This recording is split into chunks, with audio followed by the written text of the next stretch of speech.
und Erlebnisse, die ich so verbal vielleicht nicht beschreiben kann, die aber irgendwo vielleicht zu Musik führt. Oder werden, meine ich. Sabrina Maar hat viel gesehen und viel gehört. Und das spiegelt sich definitiv auch auf ihrer Debüt-CD wider. Das lässt allein schon die Art, wie manche der Stücke entstanden sind, erkennen. Zum Beispiel die Komposition Plateau von Jan Schlöver, ein Stück für Schlagzeug und E-Gitarre, das aus Samples zusammengebaut wurde. Das müsstest du vielleicht nochmal genau erklären, wie das entstanden ist. Mhm. Jan Schlöver kenne ich von einem anderen Projekt. Er hat mal Gitarre gespielt für eine gemeinsame Freundin und Sängerin, Komponistin von uns.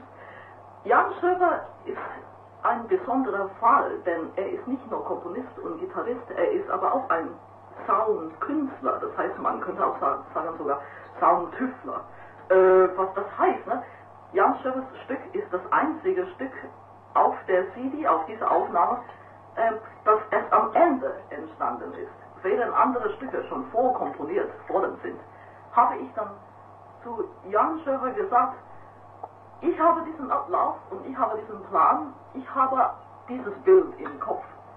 Kannst du mal da vielleicht in der Mitte ein Stück machen, was alles überbrückt? Das ist eigentlich die Idee zu diesem Stück Plateau. Plateau ist auch sinnfällig für dieses Konzept, für diesen Begriff von Überbrückung. Und wir haben dann eben in Köln in der Aufnahme verschiedene Samples, das heißt verschiedene Klangstücken aufgenommen.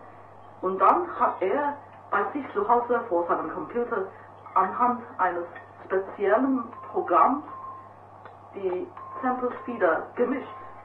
Zufälligerweise gemischt, aleatorisch nennt er das.